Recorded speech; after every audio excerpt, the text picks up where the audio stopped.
Hi friends, అందరికీ welcome to my YouTube channel వినా బుడద. ఎవరైనా కొత్తగా నా ఛానల్ చూస్తున్న వాళ్ళైతే సబ్స్క్రైబ్ చేసుకొని పక్కనే ఉన్న బెల్ ఐకాన్ ట్యాప్ చేయండి. నేను ఎప్పుడు వీడియో అప్లోడ్ చేసినా మీకు నోటిఫికేషన్ వస్తుంది. ఇవాళ వీడియో వచ్చేసి వీళ్ళందరూ నెల్టూరు గ్రామంలో బీసీ కాలనీలో వెలిసిన ఆంజనేయ స్వామి గుడిలో ప్రతినిత్యం ప్రతి మంగళవారం భజనలు చేసుకునే భజన బృందం అన్నమాట.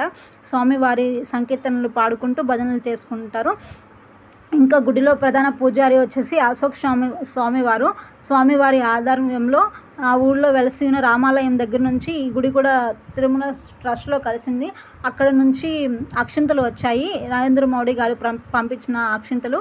ఆ అక్షింతల్లో ఈ ఊరు కూడా చాలా పెద్దది కాబట్టి ఇంకొన్ని అక్షింతలు కలుపుకొని వీళ్ళు స్వామివారి పూజారి వారి ఆధ్వర్యంలో, అశోక్ స్వామి వారి ఆధ్వర్యంలో ఇలా కాషాయ వస్త్రాలు ధరించి అందరూ జెండాలు పట్టుకొని రామవారి చిత్రపటం పట్టుకొని అక్షింతల్ని ప్యాక్ చేసుకొని ఇలా ప్రతి ఇంటికి చేరాలి కాబట్టి ప్రతి ఇంటికి ప్రతి గడపకి వెళ్ళి కూడా అక్షింతలు స్వామివారి చిత్రపటము ఇలా చేరవేస్తున్నారు.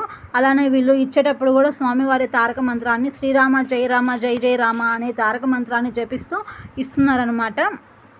నేను వాయిస్ ఓవర్ ఇచ్చేటప్పుడు ఆ వాయిస్ వస్తే అది క్లమ్జీగా ఉంటుందని నేను అది తీసేశాను. అందుకని నేను ఆ మంత్రాన్ని జపించాను. మీరు కూడా 22వ తేదీ ఎల్లుండి సోమవారం అక్షింతల్ని బాలరాముడిని ప్రతిష్ఠించిన తర్వాత టీవీలో ప్రత్యక్ష ప్రసారం ఇస్తారు కదా, చూడండి. అందరూ కూడా చూసి ఆ రామవారిని ప్రతిష్ఠించిన తర్వాత తలస్నానం చేస్తుంటాం కాబట్టి మనం ఉదయాన్నే లేచి అక్షింతల్ని శిరస్సు మీద వేసుకోండి. తల మీద వేసుకున్న తర్వాత కింద పడిన తర్వాత ఎవరు కూడా కాలుతో తొక్కకుండా ఏదన్నా ఒక వస్త్రం తీసుకొని ఒక వస్త్రంతో చాటలోకి ఎత్తుకొని ఎవరు తొక్కని చోట పూల చెట్లలో వేసేయండి. కాలుతో మాత్రం ఎవరు తొక్కొద్దు. ఆ రోజు సాయంత్రం 5 దీపాలంట వెలిగించుకోండి. అందరూ మట్టి ప్రమిదల్లోనే వెలిగించాలి, క్యాండిల్తో వెలిగించకూడదు. ఇంకా మనకి ఇది 5000 సంవత్సరాల తర్వాత ఈ గుడి అనేది అయోధ్యలో నిర్మించబడింది. మళ్ళీ బాలరాముని ప్రతిష్ఠించడం జరుగుతుంది.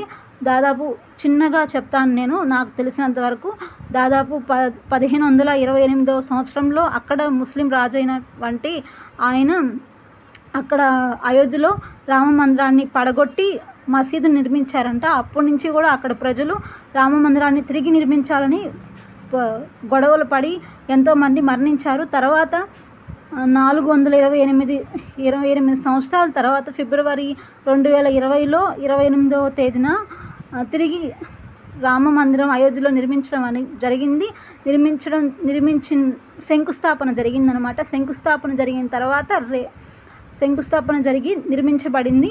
ఇంకా రేపు వచ్చేసి 22వ తేదీ సోమవారం వచ్చేసి ఆ బాలరాముణ్ణి అయోధ్యలో ప్రతిష్ఠిస్తారు. రామ మందిరంలో మనం ఎన్నో జన్మలు పుణ్యం చేసుకున్నాం కాబట్టి వాళ్ళందరూ చేసిన కృషికి ఫలితంగా మనకి ఆ పుణ్యం దక్కుతుంది.